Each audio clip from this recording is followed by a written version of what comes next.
that I'm trying to avoid talking about things. I, unfortunately, do have a real life job and career and people, and I don't, that can all get screwed up from dumb stuff on the internet, unfortunately, and I'm trying to avoid that happening.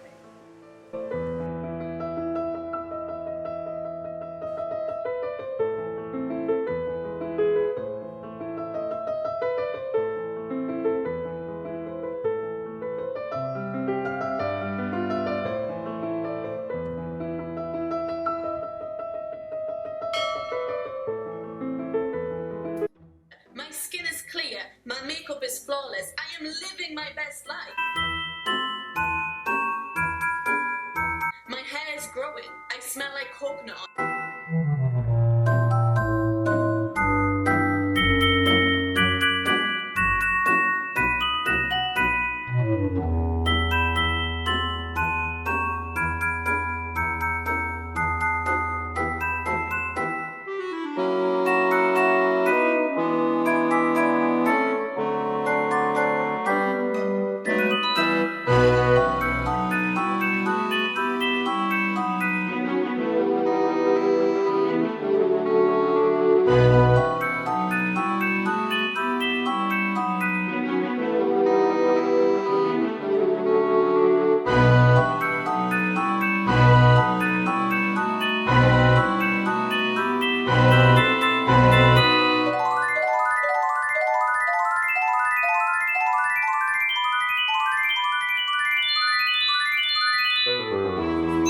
I do not believe people change. I think people can change from the ages of, you know, like puberty to like maybe like 16 towards 18. I think that's when we sort of merge to be alright.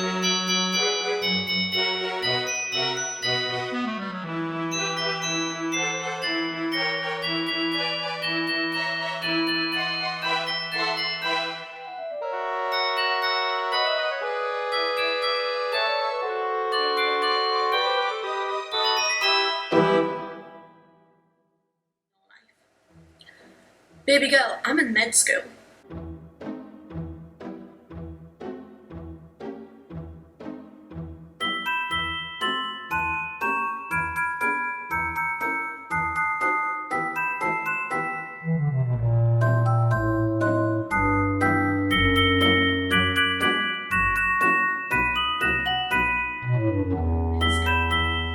I work full time. I have a degree. I have a whole ass beautiful man by my side who has a career, who has ambitions and goals in life. Regardless of the coinage that I make on YouTube of your name, I have a successful life.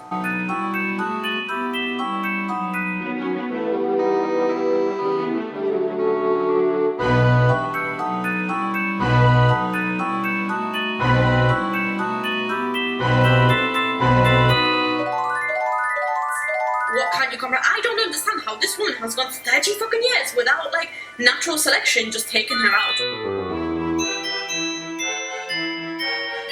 But people want to take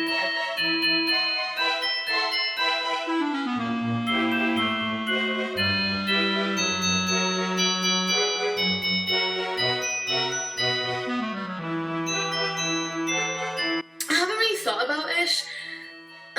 I don't really know. I don't know how people would take to it because I feel like some people are going to be like, oh my god, you're not a doctor, why would you be speaking about these things? So, like, I don't really know. But I think that would be super interesting as well.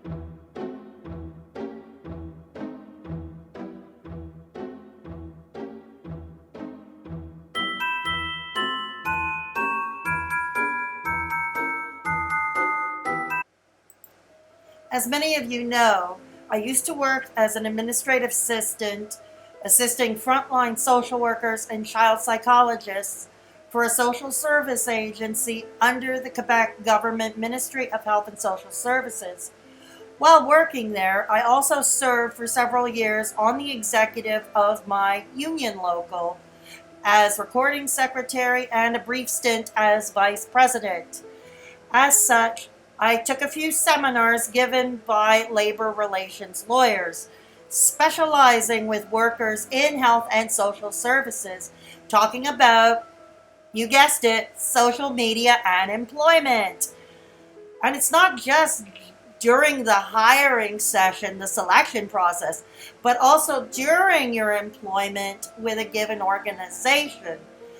Now, while labor laws in many jurisdictions vary, of course, it should be added that there are basic similarities, basic rules of thumbs that employers, as well as those taking a look at candidates for med school, for instance, or law school, or even in early childhood education. And that's not just here in La Belle Province, once again. It's pretty much in any jurisdiction.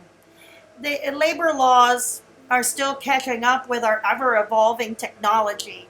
The fact remains that social media postings can make, or especially in this case, break careers altogether. You heard that right, break a career, let alone impede you from getting a job. And that is for any industry, really. However, when you take or seek a position which involves serving a vulnerable population, such as the elderly, children, the sick, both physically and mentally, as well as the disabled, etc., you are held to a higher standard than, say, any other job or profession. You are in a position of trust. You have to be trusted. This is why criminal back checks are done, for instance, not just at the selection process, but also every few years or so during your time there. I know where I worked, it was every 4 years you were subjected to a criminal back check. And sometimes some managers, I think, probably did, if they suspected, checked our social media feeds. So in this case, we're going with health and social services, namely because there are quite a few in Hater Nation who are either studying toward or have careers in health and social services. Again, with the positions of trust, serving a vulnerable population. As such, again, employers in that industry are more vigilant. Same would go, again, responsible for dealing with med school applications, as Young Dumb wants to go to med school, as she says so often. So we'll deal with that as an example as well. In the UK, where Young Dumb Honey Bunny lives, like in most jurisdictions, applications to get into med school are highly competitive. Good grades simply aren't enough anymore. Count on employers, or even those in the admissions of med schools, to scrutinize your social media postings, because they do. And I'm not just talking about LinkedIn. In fact, employers actually spend less time on LinkedIn when screening a candidate for the interview selection. LinkedIn, as we all know, is a business networking, job-seeking platform. Thus, people generally put their best foot forward, right? So employers, they want to catch candidates with their pants down, both figuratively and literally. Even if your Facebook or your Instagram are set to private, employers have ways to get into your profiles and access your postings. So that rule of thumb has always been, don't post anything you wouldn't want your mother to see. Now, imagine employers looking at your social media postings.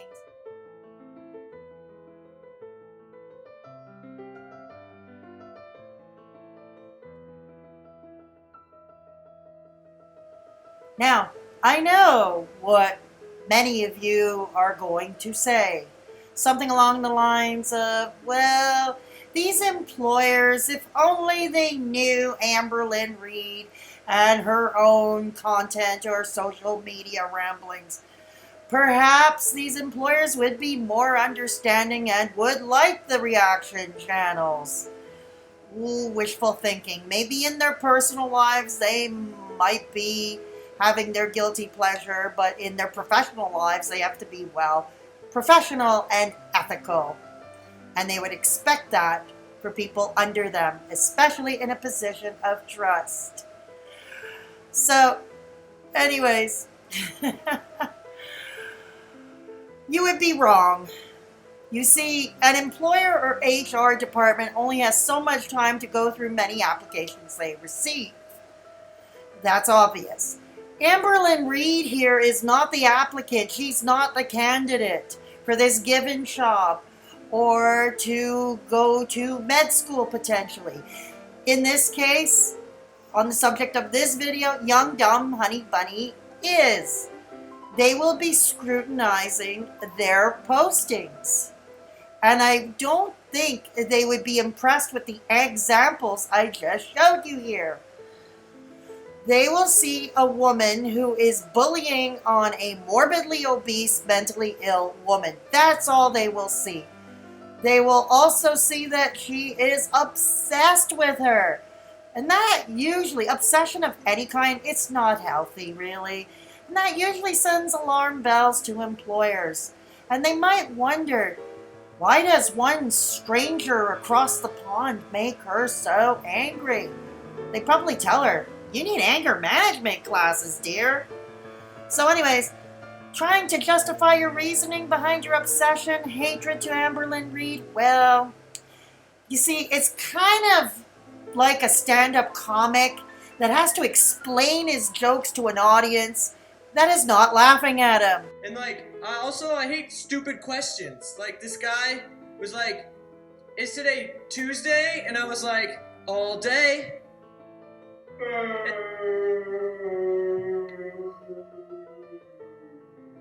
The comedian obviously sucks in this case.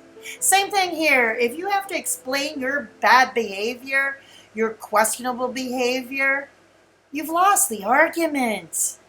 Also, just a guess here, but I don't think the committee at any med school you apply to would be impressed by your merch. Even if you took it down, as you say, see, there are clips of it making its way through the intertubes. As they say, the intertubes are forever. To be honest, I would never, ever want the likes of Michael B. Petty as my nurse. I'd be too stressed and I'd be getting more sick. I would most definitely not want Young Dumb Honey Bunny as my therapist or my doctor or anything like that. Oh, hell no. Yes. In fact, the committee selection of a med school or employer are more than likely going to have some concerns as to how you, Young Dumb Honey Bunny, treat their patients, their vulnerable clientele on the job in real life. Yes, in fact, the reactions that I have started and based my whole channel on will be back because I know that most of my audience wants to see that, and that is how they got here in the first place. And